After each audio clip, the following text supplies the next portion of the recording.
नवनीरदाभा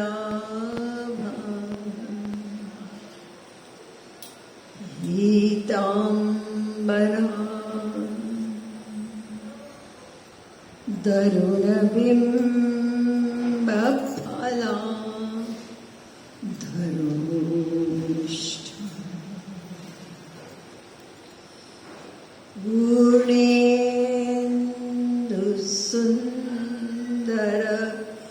मुखा दरविन्दनेत्रा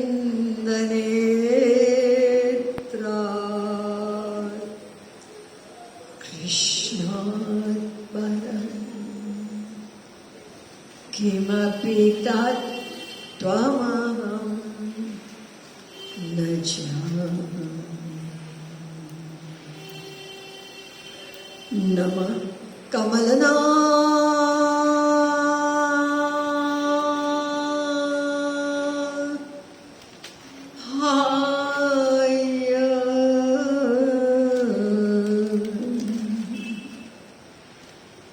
नमः कमलमालिने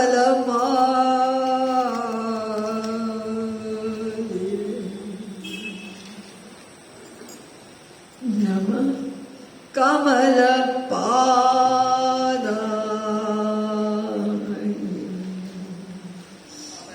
नमस्ते कमले यो ब्रह्माणं विदधाति पूर्वं यो वै वेदांश्च प्रणोति तस्मै तद्वंह देवमात्मबुद्धिप्रकाशं मुमुक्षुर्वै शरणमहं प्रपद्ये।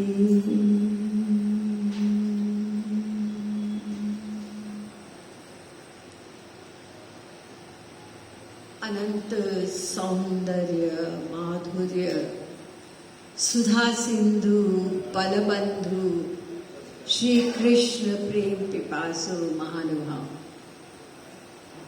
नियमानुसार हम लोग पहले भगवान नाम संकीर्तन करेंगे, उसके बाद विषय प्रारंभ होगा।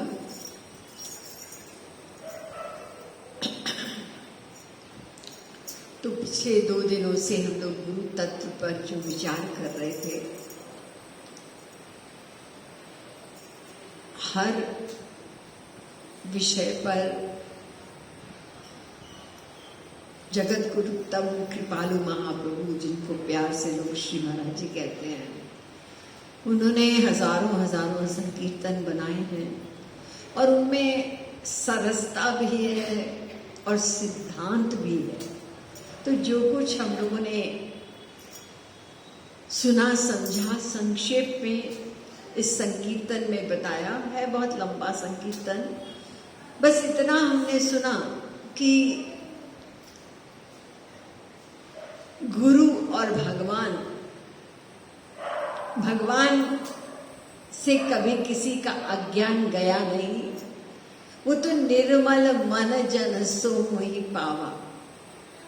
और गुरु ही है जो हम जैसे अनंत जन्मों के मायाबद्ध जीवों को, अशुद्ध मन वालों को कोई भगीरथ प्रयत्न करके और तैयार करते हैं हमारा मन श्री कृष्ण को स्थान देने के लिए। तो गुरु पतितन सो कर प्यार और हरि निर्मल जन को याद, यह अंतर सुजन विचार, गुरु महिमा अपरंपार। यह है भव सिंधु अपार, माया का तो और छोर ही नहीं है।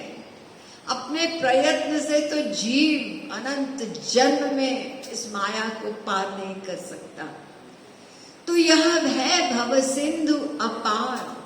और नर देह, मैंने बताया 84 में केवल एक शरीर, तो ये मनुष्य शरीर नाव अनुहार, नाव दिया है बोट, कि इससे पार हो, लेकिन हम अपने आप वो तो डूब गए अनंत जन्म। तो नाविक जब, यानी इस नाव को चलाने वाला जब गुरु होगा तो हम अवश्य ही पार हो जाएंगे। तो नाविक सदगुरु सदका, और गुरु की क्वालिफिकेशन पे बता दी, जो समझा दे श्रुति सार, सारे शास्त्रों वेदों का किसको फुर्सत है, नाम तक नहीं जानते, पन्ने ही पलटते रह जाएंगे तो भी जिंदगी कम है। पढ़ना तो दूर, समझना दूर, करना तो बहुत दूर। तो सार, एसेंस, जो समझा दे श्रुति सार, उर भरा प्रेम रिजवार, उनके हृदय में श्री कृष्ण का प्रेम ओतप्रोत भरा हुआ है, सोई है सदगुरु सदका। वही वास्तविक गुरु है, उनकी शरण में जाने से हमारा काम बनेगा।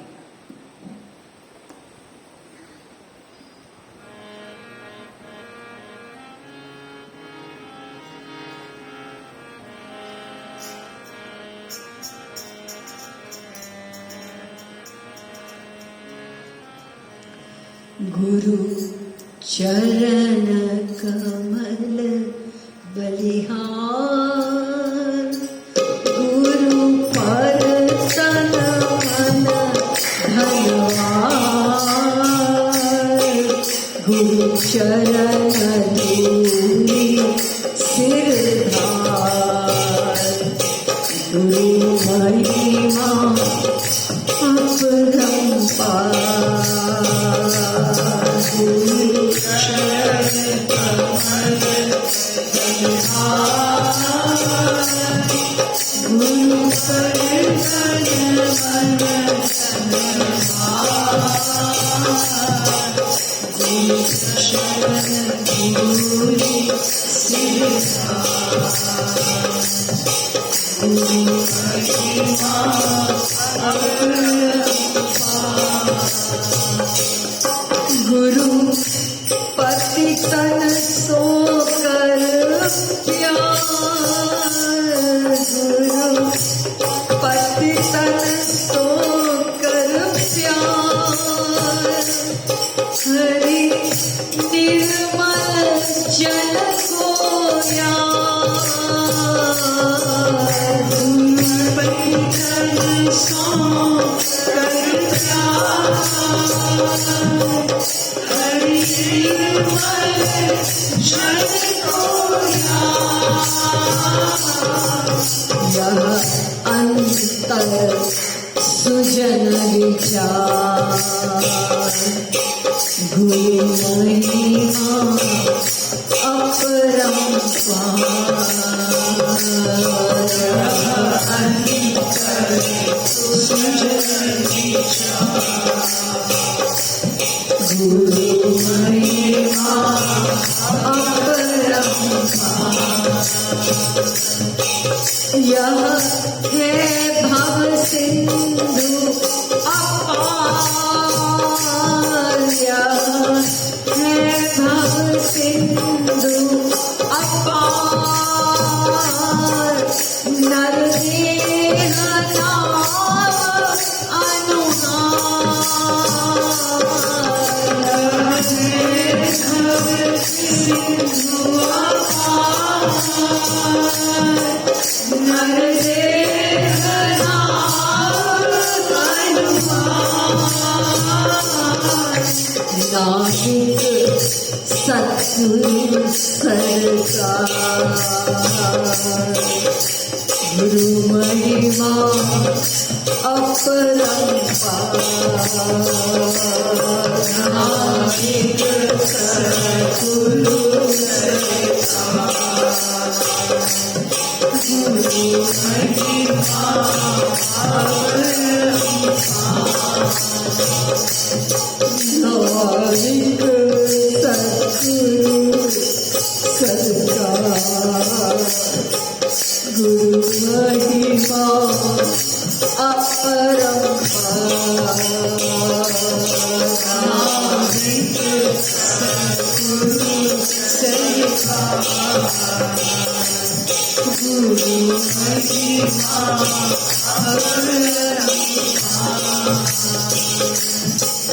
जो समझाने श्रुति सार, जो समझाने श्रुति सार, उर भरा प्रेम रिजवार।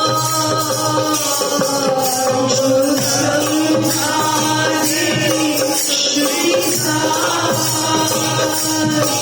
उर भरा प्रेम रिजवार। सोई है सद्गुरु सरकार, गुरु सोई कृपाल सरकार। सोई है सद्गुरु सरकार, गुरु सोई कृपालु सरकार। सोई है सद्गुरु सरकार, गुरु सोई कृपालु सरकार। सोई है सद्गुरु सरकार, गुरु सोई कृपालु सरकार। गुरु चरण कमल बलिहार, गुरु पर तन मन धनवार। गुरु चरण गुरु सिरहार, गुरु महिमा अपरंपार। गुरु चरण कमल बलिहार, गुरु पर तन मन धनवार।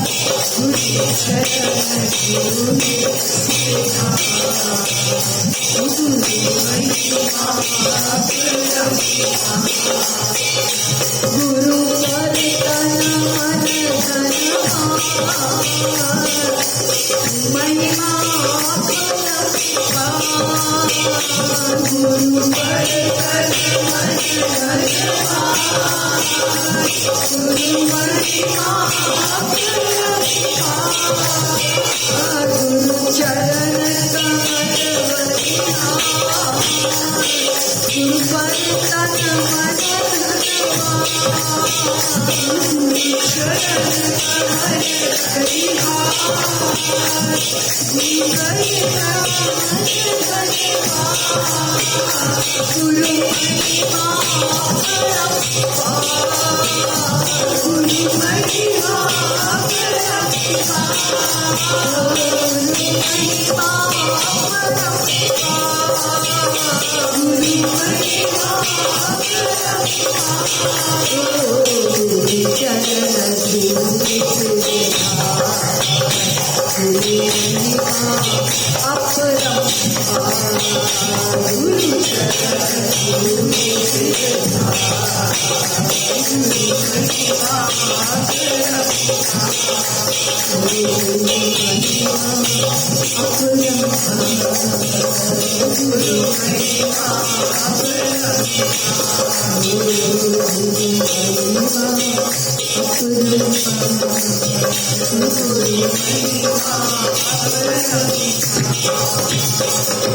बोलिए श्रीमद सद्गुरु सरकार की जय, श्रीमद जुगल सरकार की जय। अब आप लोग सावधान हो जाए।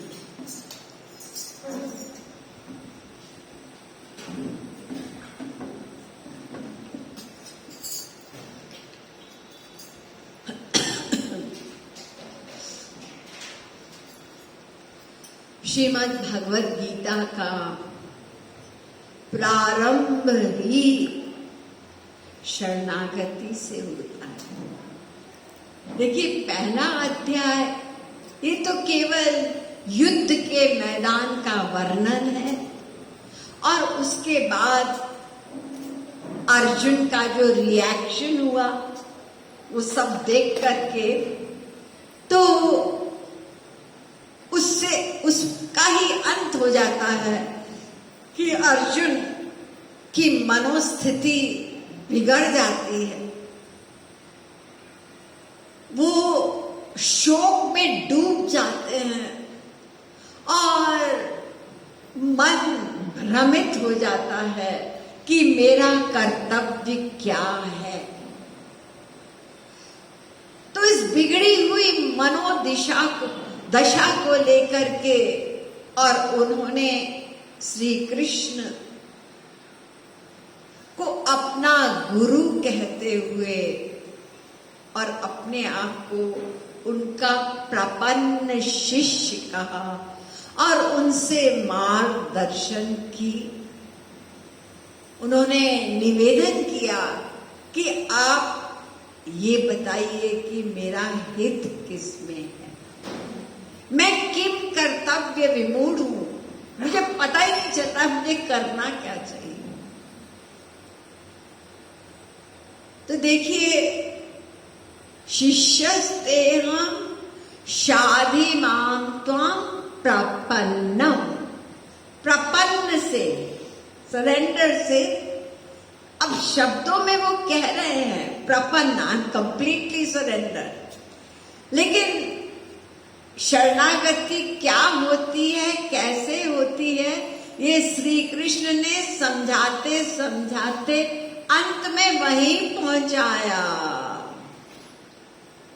मामेकं शरणं व्रज, शरणागति ये होती है अर्जुन।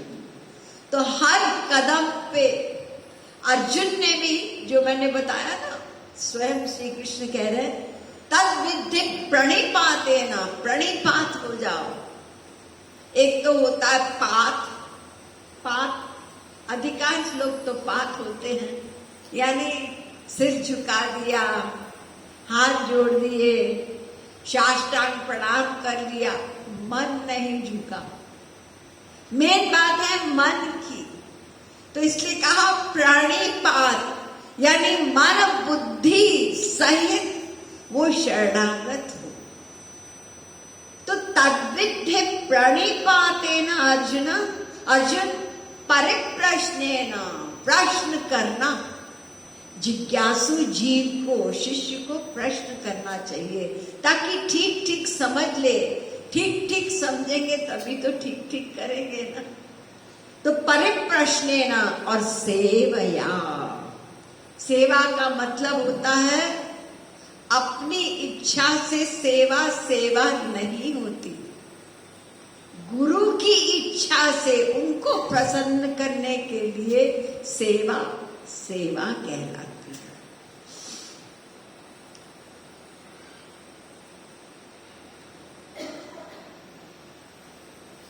तो प्रणिपातेन यानी प्रपन्न से शुरू होके कदम कदम पर ये यथा मां प्रपद्यन्ते तांस तथैव भजाम्यहम् 4:11 मामेव ये प्रपद्यन्ते मायामेतां तरन्ति ते सा 14। और इसी प्रकार से अन्य शब्दों में भी उसी शरणागति की ओर श्री कृष्ण इशारा कर रहे हैं। तस्मात् सर्वेषु कालेषु माम अनुस्मर, ये शरणागति 8-7। ये तो सर्वाणि कर्माणि मयि सन्न्यस्य मत्परा अनन्येनैव योगेन मां ध्यायन्तो उपासते अनन्यास् चिन्तयन्तो मां ये जनाः पर्युपासते तेषां नित्याभियुक्तानां योगक्षेमं वहाम्यहम्। कदम कदम पर कहीं कहा यो माम स्मरति, मेरा स्मरण, कहीं कहा चिंतन, यानी मन बुद्धि मुझ में रहे। और एंड में तो फिर बार बार तमेव शरणं गच्छ सर्वभावेन भारत और सर्वधर्मान परित्यज्य। अब ये अंतिम है अर्जुन, सब कुछ समझा दिया, इसके आगे मैं नहीं कुछ बोलूंगा, इसको तुम करो। माम एकम शरणम व्रज। तो कितने लोग ऐसे हैं जो ये समझे हैं, या बताए हैं। हमारे यहाँ संसार में बहुत गीता क्लासेस होती है, मैंने देखा है जिस देश में गीता क्लास है हमारा, पढ़ाता कौन है? आपस में ही गुरु बने हुए हैं, जिसको थोड़ा सा अधिक आता है, फिर डिस्कशन होती है। अरे ये भगवत गीता आपके रीडिंग के लिए नहीं है और डिस्कशन के लिए, ये गीता तो जीने के लिए, it is for practical living. और हम इसको पढ़ रहे हैं, पाठ कर रहे हैं, डिस्कशन कर रहे हैं, हम क्या समझेंगे? तो प्रारंभ यहीं से होता है कि गुरु की शरणागति कंपलसरी है। अनंत जन्म बीत गए हम लोगों को इस माया में घूमते घूमते, इस माया के थपेड़े खाते हुए। चाहते क्या है हम? सदा के लिए दुख से छुटकारा मिले हमको, हम मुक्त हो जाए। बहुत तिगड़म किया, दिन रात प्रयत्न किया, नहीं छुटकारा मिले। तो गुरु की शरणागति, वास्तविक गुरु, ये इंपॉर्टेंट है।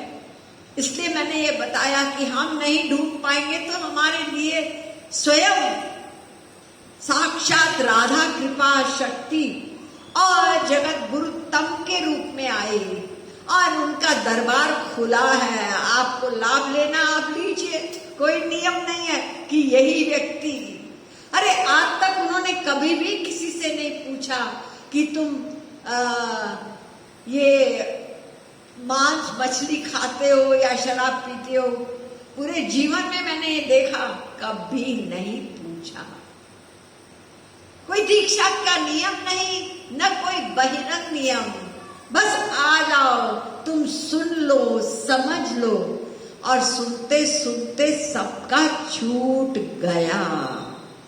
देखिए बहुत बड़ी बात है, छोड़ने में कष्ट होता है। बहुत से धर्म के संस्थान ऐसे हैं, वो कहते हैं हम दीक्षा तब देंगे, ये सब पहले छोड़ो। अब वो छोड़ना, क्योंकि अटैचमेंट है, उसमें आसक्ति है, तो छोड़ा तो जाता नहीं है। लेकिन अब दीक्षा लेना चाहते हैं तो छोड़ देते हैं। लेकिन कैसे छोड़ते हैं? बाहर से तो छोड़ दिया, लेकिन मन उस चीज को चाहता है, फिर आपने छोड़ा ही नहीं है। नहीं खाया तो क्या, उसका चिंतन तो किया। जहां कहीं चलते फिरते किसी दुकान पे, किसी होटल में खुशबू आई, मन गया वहां, होता है ना। अरे बहुत कुछ करते हैं लोग, क्या क्या नहीं करते। मछली के रूप में सोयाबीन बना देंगे, ओ चिकन के रूप में, ताकि एक तसल्ली हम खाओ। तो फिर क्या छोड़ा? ये तो धोखा है, छूट जाता है।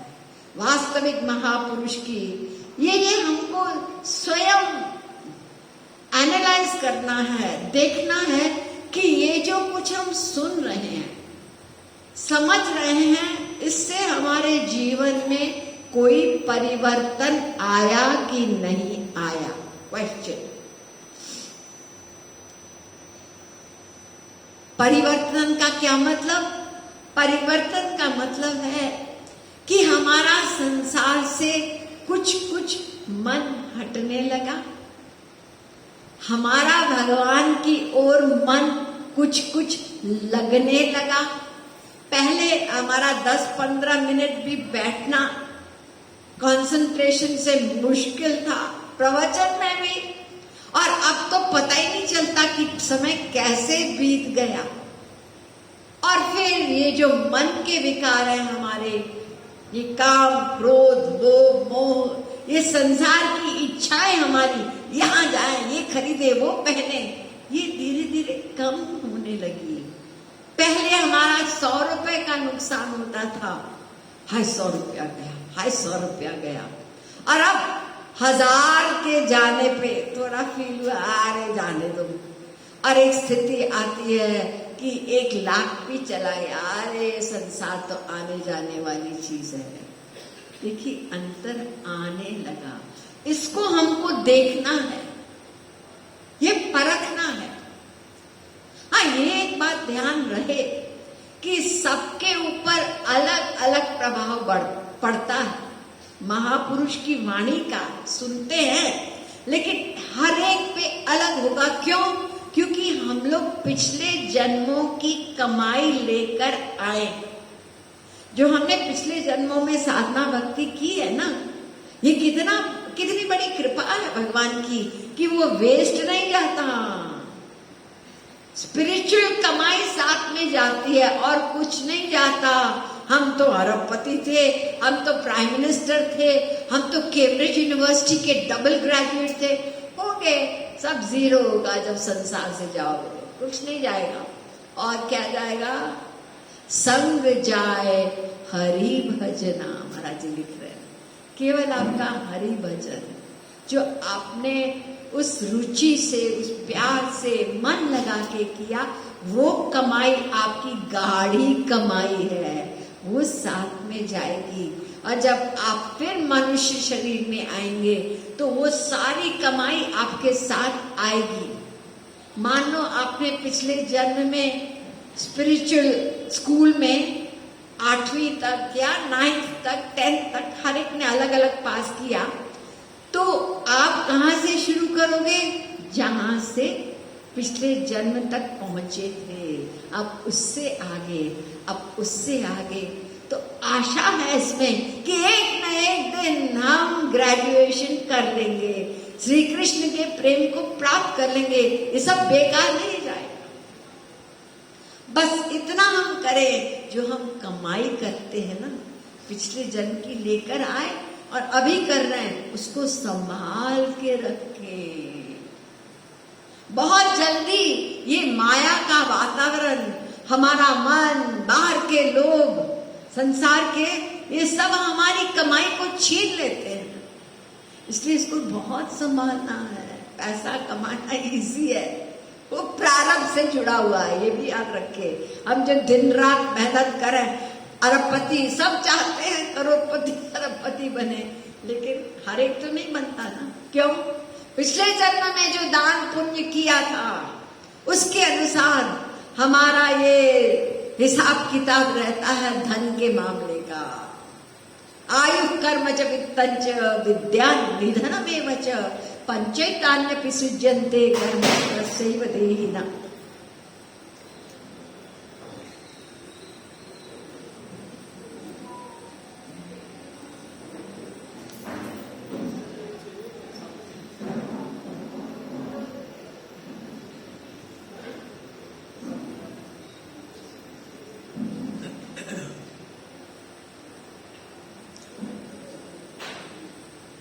कुछ चीजें हमारे प्रारब्ध से जुड़ी हुई रहती हैं, जिसको कहते हैं डेस्टिनी, भाग्य। और हम सारे जीवन उसी के लिए परिश्रम करते हैं। पैसा बढ़े, हमारी पोस्ट बढ़े, और ये मृत्यु से हम बच जाए, ये सब पहले से लिखा हुआ है। इसमें प्लस माइनस कोई भी नहीं कर सकता। तो उसी में हमारा चिंतन, मनन, प्लानिंग, प्रैक्टिस रहती है। और जिसके लिए मानव देह मिला है कि स्पिरिचुअल कमाई कर लो, ये इसी जन्म में होगी, उसके ऊपर हम ध्यान बहुत कम दे पाते हैं। हाँ, तो हम सब लोग एक पूंजी लेके आए हैं पिछले जन्मों की, वो भक्ति की कमाई हमारे साथ है। तो इसलिए जितने लोग सुनते हैं सब पर अलग अलग प्रभाव होता है, लेकिन प्रभाव होता है। तो हमको क्या देखना है? हम कहाँ थे पहले, हमारे मन की स्थिति क्या थी, और अब ये जो हम सुन रहे हैं उसको अपना रहे हैं, तो हमारे जीवन में कितना अंतर आया, ये हमको परखना है। तभी हम समझ पाएंगे कि हमको जो सामान मिल रहा है वो बिल्कुल खरा सामान है। हम जितना प्रयत्न करेंगे हम और आगे बढ़ेंगे। हाँ, तो प्रारंभ हुआ अर्जुन का शिष्य अपने आप को डिक्लेयर करके और श्री कृष्ण को गुरु मानते हुए मार्गदर्शन की उन्होंने प्रार्थना की तो सबसे पहला यानी उपदेश शुरू हो गया। ब्रह्म क्या, जीव क्या, माया क्या। और उसमें सबसे पहले जीव क्या, यानी हमारे ऊपर कंसंट्रेशन की भगवान ने बताने के लिए। तो बताया अर्जुन को कि देखो, दो चीज है अर्जुन, एक तो ये शरीर है और एक है असली में आत्मा। ये शरीर ये टेम्पररी है, ये एक दिन पैदा हुआ। जातस्य हि ध्रुवो मृत्यु ध्रुवम जन्ममृतस्य च 2:27। जहां जन्म होगा वहां मृत्यु निश्चित है। गुरबानी में भी है ना, जो उपजो सो बिनस है, पर्यो आज के काल। That which will come one day, एक दिन जो आएगा, पैदा होगा, एक दिन उसको जाना पड़ेगा, ये लॉ है। तो शरीर पैदा हुआ तो एक दिन ये शरीर समाप्त हो जाएगा। तो एक मैं है अर्जुन, वो मैं वो नित्य है। नित्य का मतलब ये न कभी पैदा होता है न कभी मरता है, ये सदा रहता है। अब दो चीज हुई, देखिए एक एक शब्द को ध्यान से सुनिए, क्योंकि इसी पर सारा गीता का ज्ञान बेस्ड होगा। ये कर्म का सिद्धांत जो है ना, ये जो हम कह रहे हैं ना, कुछ नहीं करने से सब कुछ मिलेगा, ये इसी पर आधारित है। शरीर और आत्मा दो चीज, और दोनों का नेचर बिल्कुल ऑपोजिट है, विरोधी है। शरीर अनित्य है, ठीक है, टेम्पररी है। नंबर 2, शरीर पंच महाभूत का है। इसका भी हम लोगों को प्रूफ है, क्योंकि जब जलाते हैं तो क्या होता है, वो पंच रचित यहाँ अधम शरीरा, एक मुट्ठी राख रह जाती है, मिक्सचर ऑफ 5 एलिमेंट्स। और नंबर 3, ये शरीर जड़ है। जड़ का मतलब ये जड़ है ना, इसमें लाइफ थोड़ी है। लेकिन ये जो हिल रहा है, इसको हाथ हिला रहा है। इसी प्रकार से शरीर जो हमारा सिर से लेके पैर तक ये जीवित है, वो आत्मा के कारण। कहीं भी सुई चुभो दर्द होता है ना, तो जब तक आत्मा है, हम देखते हैं, हम सुनते हैं, हम सूंघते हैं, हम बोलते हैं, हम सोचते हैं। ये सारा वर्क चलता है जब तक आत्मा है। आत्मा गया कि शरीर 0/100 वो अपने ओरिजिनल रूप में आ जाता है, जो उसका है, मिट्टी का पुतला। ये शरीर ऐसा है, उसको कोई रखना नहीं चाहता, मिट्टी है ये। जैसे हम लोग देखते हैं ना, ये दुकानों पे पुतले बनाते हैं, उसको कपड़े पहना देते हैं ताकि हम उन कपड़ों को देख के अट्रैक्ट हो जाए। पुतले, ऐसा ही हमारा शरीर है, इसको देख के हम लोग विभोर होते हैं शीशे में। हम भी, चाहे कोई भी उम्र हो, देख के विभोर होता है। लेकिन इसकी सुंदरता आत्मा के कारण। आत्मा गया कि चाहे वो मिस यूनिवर्स हो, कोई हो, वो शरीर वो सड़ेगा, वो दुर्गंध करेगा। मिट्टी है, लेकिन ये मिट्टी वो बाहर वाली मिट्टी से भी पलीत है, क्योंकि बाहर वाली मिट्टी पे हम आराम से चलते हैं। बल्कि पहली बार बारिश पड़ती है तो कैसी सुगंध आती है, सौंधी सौंधी, उसी मिट्टी से। लेकिन हमारे शरीर से दो दिन कोई रखे इस कमरे में नहीं जा सकते, इतनी सड़ाहट होगी। ये ऐसी मिट्टी है ये। तो 3 चीज हमने समझी, शरीर टेम्पररी है, अनित्य, और शरीर पंच महाभूत है का है, मटीरियल है और शरीर जड़ है, लाइफलेस। और आत्मा, आत्मा नित्य है, इसका अनुभव नहीं है हमको। तो जिस चीज का अनुभव नहीं है वो हमको शास्त्र का अवलंब लेना पड़ेगा। हम नहीं जानते, इतना पता है, यहां तक हम जानते हैं कि जब तक वो चीज अंदर रहती है हमारे, तब तक शरीर अलाइव है। वो चला जाता है, हम कहते हैं वो गया, इतना तक हम जानते हैं। तो श्री कृष्ण कह रहे हैं कि देखो ये शरीर, ये आत्मा अर्जुन, ये नित्य है। और आगे जाके कहते हैं ममई भांशो जीवलोके जीवभूत सनातन 15 साल। तो आत्मा नित्य है और आत्मा दिव्य है।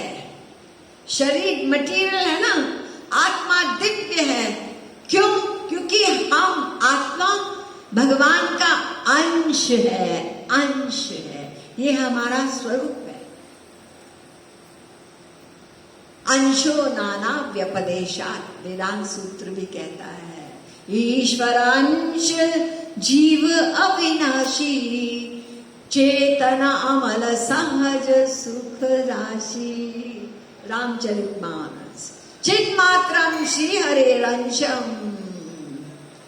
वेद भी कहता है आत्मा परमात्मा का अंश है। परमात्मा सच्चिदानंद दिव्य, और हम उसके अंश। सोचिए हम दिव्य हैं, वी आर डिवाइन एंटिटीज। हम तो अपने आप को ये शरीर सोचे बैठे हैं। तो जितना ये चिंतन होगा हमारा कि हम ये शरीर नहीं, हम श्री कृष्ण के अंश हैं, हम उनके हैं, हम उनके हैं, तो फिर बाहर का जो कुछ व्यवहार होगा ना लोगों का, होता ही रहता, तो फिर उसकी फीलिंग हमारी कम हो जाती है कि हम उनके अंश हैं। हमारी क्या बात है, हम ये गंदा शरीर नहीं है, हम दिव्य हैं। और नंबर 3, आत्मा चेतन है। चेतन यानी सिंपल शब्दों में उसमें लाइफ है, चैतन्यता। और ये कैसे पता? क्योंकि जब तक आत्मा रहता है शरीर में तो शरीर जिंदा है, आत्मा के जाते ही शरीर जीरो। तो देखिए टोटली ऑपोजिट, एक अनित्य, ये नित्य है। वो माइंड मटीरियल और आत्मा दिव्य है, और वो जड़ है शरीर, और आत्मा चेतन। टोटली ऑपोजिट हो गया। तो जो शरीर है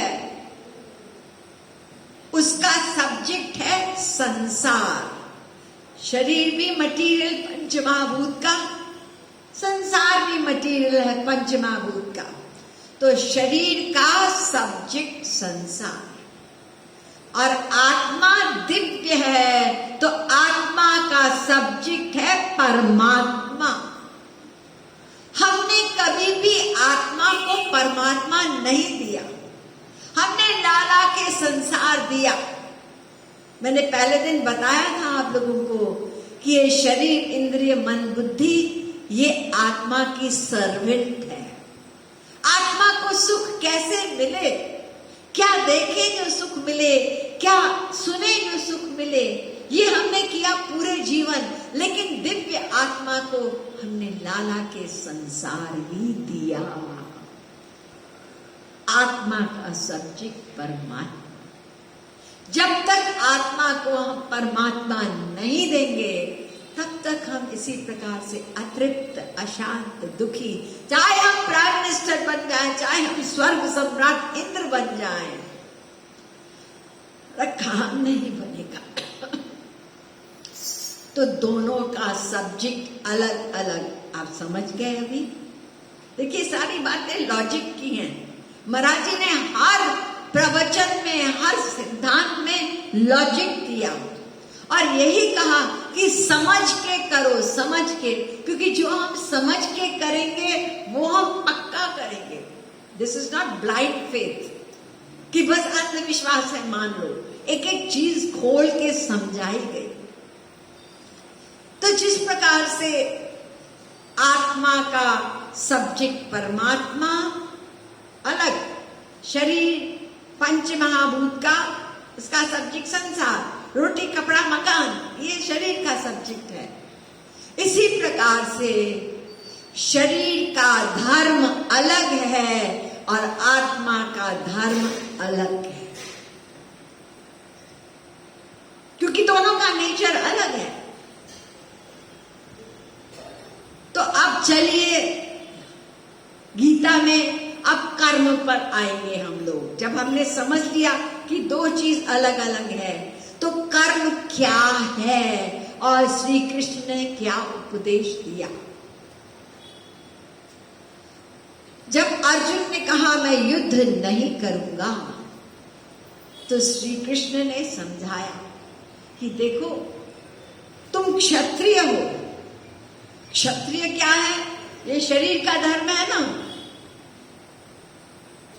आप लोग सुनते हैं ना, ब्राह्मण क्षत्रिय वैश्य शूद्र, ये अलग अलग वर्ण हैं। तो अर्जुन क्षत्रिय है, तो क्षत्रिय की ड्यूटी क्या है? अपना धर्म की रक्षा करना। तो तुम अगर धर्म के लिए तुम युद्ध नहीं करोगे, तुम दोषी रहोगे। यानी अपने धर्म का पालन नहीं करना ये पाप होगा अर्जुन। तुम कायर मत बनो। और तस्मात् उत्तिष्ठ कौन्तेय युद्धाय कृत निश्चय, दूसरे अध्याय का 37वां श्लोक। उठो और अपने धर्म का पालन करो। तो ये धर्म के पालन की बात जो श्री कृष्ण ने की, इसको आप वर्णाश्रम धर्म कर्म कह सकते हैं। गीता में एक केवल कर्म है, एक विकर्म भी बताया, एक कर्मयोग उसको अकर्म भी कहते हैं, और चौथा है कर्म संन्यास। तो प्रारंभ में वर्णाश्रम धर्म। आश्रम आप लोग जानते हैं ना, ब्रह्मचर्य, गृहस्थ, वानप्रस्थ और संन्यास। बहुत से लोग इन चीजों का आज के युग में, कलयुग में इस चीज की निंदा करते हैं कि ये क्या बात हुई कि सब अलग अलग वर्ण बना दिए और ये आश्रम एक्सेट्रा। लेकिन जो कुछ हमारे शास्त्रों में लिखा है उसका जो पर्पस था वो कुछ और था, और मनुष्य हर चीज को विकृत बना के उसका गलत स्वरूप कर देता है। जब ये अलग अलग वर्ण बने वो उसी के हिसाब से बने, ताकि ये जो हमारा समाज है ये अपने हिसाब से ठीक ठीक चले। यानी जिसके पास बुद्धि है, पढ़ा लिखा है, तो उसको ब्राह्मण की ड्यूटी दी गई कि तुम ब्राह्मण का काम करो। और कोई व्यक्ति हट्टा कट्टा है, बलवान है, तो तुम क्षत्रिय की ड्यूटी करो। और किसी का दिमाग वो बिजनेस माइंडेड है, कैलकुलेटिव है, उस तरह का है, वो वैश्य का काम करेगा। और किसी की बुद्धि बहुत कमजोर है, कुछ कर नहीं पाता, तो चलो तुम ये शूद्र का मतलब जैसे आप लोगों का कोई भी ऑफिस में होता है, सब तो जनरल मैनेजर नहीं बनते ना, अपनी अपनी काबिलियत के अनुसार पोस्ट है। तो मैनेजर भी है, वहां क्लरिकल स्टाफ भी है, और वहां पे वो चपरासी भी होता है ना। बिना चपरासी की कैसे होगा? नहीं हो सकता है काम। तो इसलिए देखिए यहाँ पे भी ये सब चीजें हैं, नाम अलग अलग है।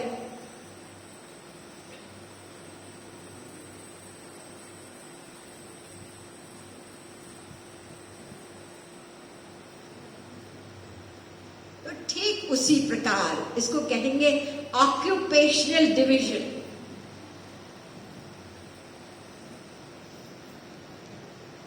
तो उसका डिवीजन का कारण हर व्यक्ति की वो जो उसकी कैपेबिलिटी थी उसके अनुसार हुआ।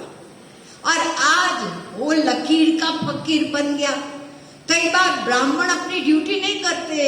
अरे मैंने देखा है ब्राह्मणों के पास दुकानें खुली हुई है, मीट बेच रहे हैं और खा भी रहे हैं। बस हम ब्राह्मण कुल में पैदा हुए।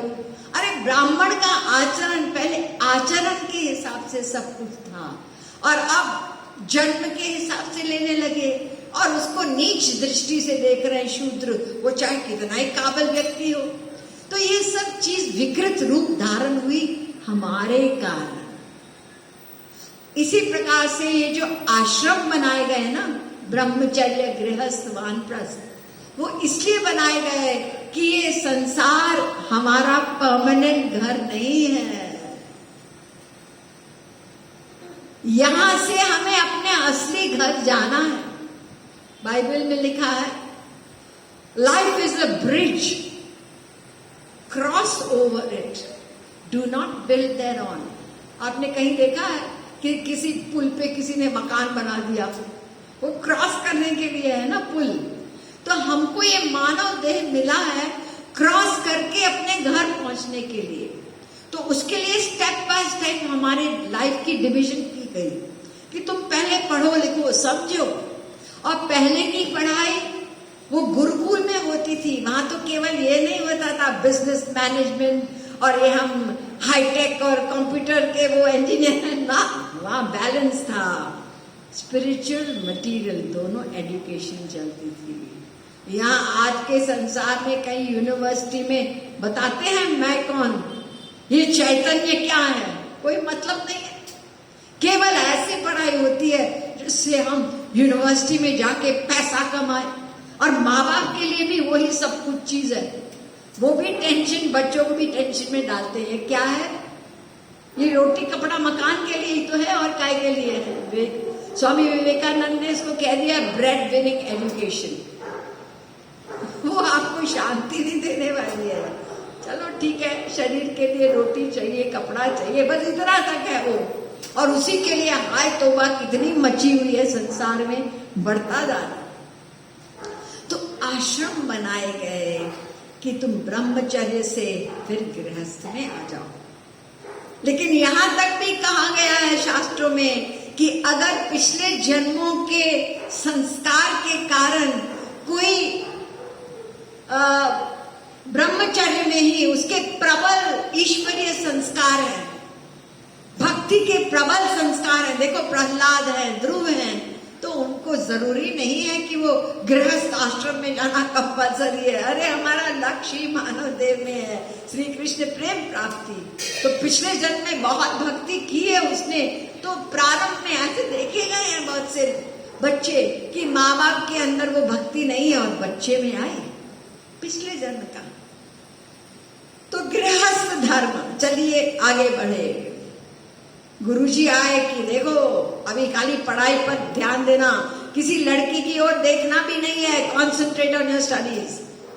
अब उसके बाद अब गुरुजी आए, अब ऐसा है तुम लड़की देख लो और उसके साथ शादी कर लो और साथ में रहो। अरे अभी तक तो आप कहते देखे हो भी मत, अब कह रहे हो कि उसके साथ गृहस्थ में रहो। हाँ, अब नेक्स्ट आश्रम आ गया। अब क्या? अब बच्चे हो गए। अब क्या हो गया? अब ये मेरे बच्चे, अब ये मेरी बीवी, ये सब हो गया, अटैचमेंट हो गई, मैं मेरा सब हो गया। अब गुरुजी आ गए, बच्चे बड़े हो गए तुम्हारे। हाँ हाँ बिल्कुल बिल्कुल, और शादी भी हो गई। तो फिर अब चलो यहाँ से, कहाँ चले? अब ये तुम्हारा नहीं है, तुम मियाँ बीवी चलो और केवल श्री कृष्ण भक्ति करो, वानप्रस्थ में आ जाओ। अब आपने तो गृहस्थ बचाया, हाँ हाँ हमने बचाया, अब तुम्हारा नहीं है, अब छोड़ो, टाइम आ गया, छोड़ो। उसके बाद फिर आए, ये कौन है तुम्हारे साथ? ये मेरी अर्धांगिनी है। आप ही ने तो कहा था। कौन अर्धांगिनी? कोई किसी का नहीं, अकेले आए हो अकेले जाओगे। अब तुम दोनों अलग अलग रहकर ईश्वर भक्ति करो। तो ये जो आश्रम बनाए गए स्टेप बाय स्टेप, ताकि हमारा उधर की ओर हम आगे बढ़ें, अपने घर को पहुंचे। लेकिन आज क्या हो रहा है, बस ब्रह्मचर्य के बाद गृहस्थ में आ जाते हैं, फिर गृहस्थ के बाद क्या गृहस्थ, फिर उसके बाद क्या गृहस्थ, यानी दादा दादी बन के फिर वो क्या बात है, फिर पोता पोती आए, फिर वो जो आनंद आता है वो कहाँ है, श्री कृष्ण प्रेम में है, बस इसी में ही रह जाते हैं। फिर घूमो, पुनरपि जननम पुनरपि मरणम पुनरपि जननी जठरे शयनम। बच्चे भी चाहते हैं कि हमारे माँ बाप रहे हमारे साथ, तो हम सब नौकरी करने जाते हैं, तो ये तो चाहिए घर में कि घर वाले रहेंगे, हमारे बच्चे संभालेंगे और हम भी खुश वो भी खुश, बस हमारा मानव देख गया इसी में। चारों तरफ यही मैं देख रही हूँ, देश हो चाहे विदेश हो। वानप्रस्थ का तो कोई सोच ही नहीं सकता, संन्यास की बात तो बहुत दूर की बात है। तो ये हमारा घर नहीं है संसार। तो ये वर्णाश्रम धर्म, इसी को कर्म का नाम दिया गया। यानी वर्ण और आश्रम का संबंध आपके शरीर से है ना। शरीर ब्राह्मण होता है, शरीर क्षत्रिय होता है, शरीर है ये सब। और इसी प्रकार ब्रह्मचर्य भी शरीर से संबंध रखता है, गृहस्थ भी शरीर। तो ये शरीर संबंधी जो धर्म है, ड्यूटी है, इसको कर्म का पालन कहते हैं। भगवान स्वयं कह रहे हैं, श्रुति स्मृति ममैवाग्ये यस्त उल्लंघ्य वर्तते आज्ञोच्छेदी मम द्वेषी। ये हमारे, मैंने जो वेदों में नियम बताए हैं, ये करो और ये ना करो, विधि निषेध, ये जो इसका उल्लंघन करेगा, डिसोबे करेगा, तो फिर उसको मैं दंड दूंगा। कर्म नहीं वही संसिद्धि मां स्थिता जनकादय। तीसरे अध्याय का 20वां श्लोक गीता का, कि कर्म के, इसी शारीरिक कर्म धर्म के पालन से देखो जनक इत्यादि को सिद्धि प्राप्त हुई। श्रेयान् स्वधर्मो विगुणः परधर्मात् स्वनुष्ठितात्। तीसरे अध्याय का 35वां श्लोक। हर व्यक्ति को अपने धर्म का पालन करना चाहिए, भले ही उसमें त्रुटि हो जाए, ठीक है, लेकिन उसका धर्म ठीक है, हम वो करेंगे ना। अपने ही धर्म का पालन प्रत्येक व्यक्ति को करना चाहिए। तो हमारे शास्त्रों में इस कर्म धर्म के 80,000 मंत्र हैं। सोचिए, हम कुछ जानते भी हैं, हम अपना अटकल पट्टी जो ठीक लगता है उसको हम करते रहते हैं। 4 भाग है कर्म में, बस नाम सुन लीजिए, इतना टाइम नहीं है डिटेल में जाने के लिए। ये जो वर्णाश्रम धर्म है इतना कॉम्प्लिकेटेड है, हम लोग उसी में हम ऐसा करेंगे तो ये होगा तो वो होगा। देखिए, एक होता है नित्य कर्म, एक होता है नैमित्तिक कर्म, एक होता है काम्य कर्म, और एक होता है नित्य कर्म, नैमित्तिक कर्म और काम्य कर्म और प्रायश्चित्त कर्म। नित्य कर्म क्या है? जैसे ब्राह्मण हो तो नहा धो के संध्या वगैरह करना, डेली जो हम करते हैं उसको नित्य कर्म कहते हैं। और नैमित्तिक कर्म क्या होता है? जो कभी कभी होता है, किसी के मरने पर, किसी के पैदा होने पर, शादी वगैरह, ये सब चीज ये कभी कभी होती है ना। तो जो कभी कभी चीजें हैं वो नैमित्तिक कर्म कहलाता है। बड़े बड़े कड़ी कड़ी बातें बताई गई हैं, हम लोग जानते भी नहीं हैं। पहले जब लोगों की शादी होती थी तो वैदिक रीति से शादी अगर हो ना तो 4-5 घंटे कम से कम लगेंगे, कम से कम। और आजकल क्या होता है, हम उसको पंडित जी से कहते हैं शॉर्टकट कर दीजिए, आधे घंटे में हो सकता है। हाँ, हो सकता है। अरे नियम का पालन संडे को कर देना। अरे देखना पड़ेगा ना नक्षत्र, नहीं संडे सब आ जाएंगे। विदेशों में तो बहुत ऐसे होता है अपने हिसाब से। तो आधे घंटे की शादी होगी और पार्टी कितने घंटे की होगी, सारी रात। अपने हिसाब से प्लस माइनस ऐसे पैदा होने पे भी नियम है।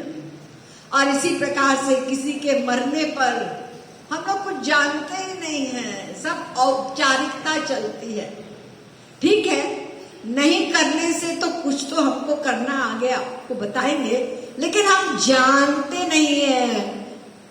ब्रह्मचारी ब्राह्मण के लिए अलग रूल है, ब्रह्मचारी क्षत्रिय के लिए अलग कानून है, ब्रह्मचारी वो वानप्रस्थ के लिए अलग। देखिए, अलग अलग कानून सबके लिए, क्षत्रिय वर्ण अलग, आश्रम अलग। कहां तक आप जानेंगे। और फिर देखिए, ये जो नियम बताए गए हैं, ये भी है इसमें मातृदेवो भव, पितृदेवो भव और सत्यम वद धर्मं चर, ये सब इसी में आ जाते हैं, ये कर्म धर्म के पालन में। अगर हम शास्त्रों में चलेंगे और देखेंगे क्या क्या हुआ, भगवान राम के दरबार में मर्यादा पुरुषोत्तम राम है, और वहां क्या हो रहा है, लक्ष्मण वो भगवान राम को, अपने बड़े भाई को वो पिता के तुल्य ही मानते थे। और जब वन जाने लगे, लक्ष्मण ने जिद की, मैं साथ में चलूंगा। भगवान राम ने कहा, ऐसा नहीं होगा लक्ष्मण, तुमको यहाँ रहना चाहिए, बाकी दो भाई यहाँ नहीं है, और पिताजी मेरे वियोग में उनकी क्या दशा होगी, और राज्य को कौन संभालेगा। तो सुन लो, जासु राज्य प्रिय प्रजा तुखारी, सो नृप अवश्य नरक। धमकी भी दी, तुम क्षत्रिय हो, मैं जा रहा हूं, तुम्हारी ड्यूटी है यहाँ पे, पिता के प्रति ड्यूटी है, राज्य के प्रति ड्यूटी है। तो लक्ष्मण क्या कहते हैं, मुंह तोड़ जवाब दे दिया, गुरु पितु मातु न जानऊ काऊ, मोरे सबई एक तुम स्वामी, दीन बंधुर अंतरयामी। वो समझा रहे हैं और बात को काट रहे हैं। आखिर भगवान राम को हारना पड़ा। आप जानते हैं, लक्ष्मण साथ में गए, आखिरी उन्होंने एक और तरकीब निकाली भगवान राम ने कि ठीक है, मैं नहीं चलूंगा, लेकिन तुम्हारी ड्यूटी है, जिस माँ ने तुमको जन्म दिया उसकी आज्ञा लेकर आओ। तब ठीक है, अगर आप कहते हैं वो भी कर लेता हूं। लक्ष्मण जी अपनी माँ के पास, सुमित्रा के पास गए, आपकी आज्ञा चाहता हूं, क्योंकि मैं प्रभु राम की सेवा में, वो जंगल में जा रहे हैं और सीता जी साथ में है, मैं उनके साथ में सेवा करने जाना चाहता हूं, आपकी अनुमति लेने आया हूं। मेरी अनुमति? अरे लक्ष्मण, तुम नहीं जानते क्या, तात तुम्हार मात वैदेही, पिता राम सब भांति स्नेही। मैंने तो केवल शरीर को जन्म दिया, शरीर की माँ हूं, असली माँ तुम्हारी वैदेही सीता माता है, और राम तुम्हारे स्नेही पिता हैं, उनकी सेवा करना। मुझसे मत पूछो, आप जाइए। देखिए, धर्म का उल्लंघन, पिता बैठे हैं, राज्य छोड़ दिया, और उससे आगे चली है सीता जी। हमारे शास्त्रों में है ना कि वो पति, वो देवता के समान मानो, राइट। और भगवान राम अरे जंगल में जा रहे हैं और ये राजकुमारी है, क्या होगा इनका जंगल में, न खाने का ठिकाना न बैठने का, वहां पे सब कंकड़ पत्थर ये सब कांटे, और इनको मैं कहाँ ले जाऊं। उनको मना कर दिया, आप नहीं जाओगी। ने कहा आप मुझे यहाँ छोड़ जाओगे तो मुझे जिंदा नहीं पाओगे। धमकी दे रही हैं। ये त्रेता युग की बात है, ये कलयुग की बात नहीं है। यहाँ तो बहुत कुछ होता है, लेकिन त्रेता युग में सीता जी मुंह तोड़ जवाब दे रही हैं, और फिर भी भगवान राम धमकी दे रहे हैं, जो हठ करो प्रेम बस बामा, तो तुम दुख पाओ परिणामा। अगर जिद करोगी ना सीता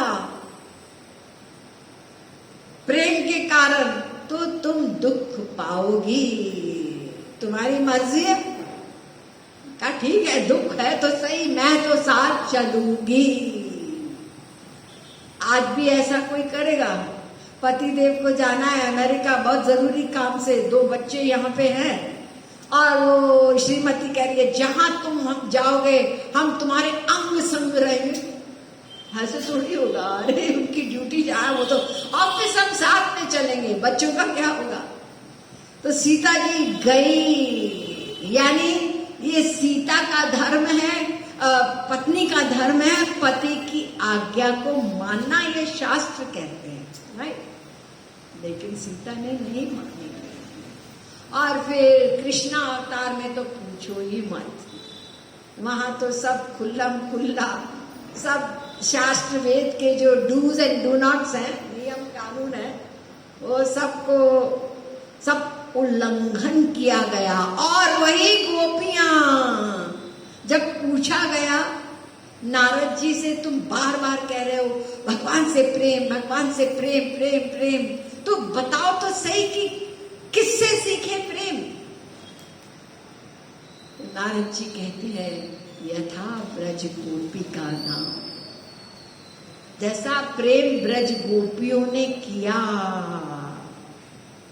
2 प्रकार की गोपियां थी, विवाहिता भी थी और अविवाहिता भी थी, लेकिन सबका अनन्य प्रेम श्री कृष्ण से। थोड़ा थोड़ा अब कम, लेकिन लोग तर्क वितर्क, ये कौन सी बात हुई, ये भगवान है और ये कौन सा नाता, ये संबंध, अपनी बुद्धि लगाते हैं, ये नहीं जानते गोविंद एव पुरुषो ब्रह्माद्या स्त्रिय एव ही। एक पुरुष है और सारे जीव स्त्रियां हैं। भले ही आपको पुरुष का शरीर मिला है, कोई शरीर मिला है, लेकिन आध्यात्मिक दृष्टि से शास्त्रों में लिखा है केवल एक पुरुष है। मीरा का आप लोगों ने नाम सुना है ना? तो मीराबाई आई वृंदावन में और उन्होंने सुना था सनातन गोस्वामी बहुत बड़े श्री कृष्ण भक्त हैं, तो उनसे मिलने की इच्छा प्रकट हुई। उनके कुटिया के पास गई कि उनको उनसे कह दो कि मीराबाई उनसे मिलना चाहती हैं। तो सनातन गोस्वामी ने इनकार कर दिया, मैं किसी स्त्री से नहीं मिलता। तो मीराबाई ने कहा स्त्री से नहीं मिलते हो? मैंने तो सोचा था कि केवल एक पुरुष है, वो श्री कृष्ण है, तुम कहाँ के पुरुष बन गए कि हम स्त्री से नहीं मिलेंगे। यानी हमारी जो बुद्धि की लेवल है यहाँ तक है कि हम पुरुष स्त्री, वहां आत्मा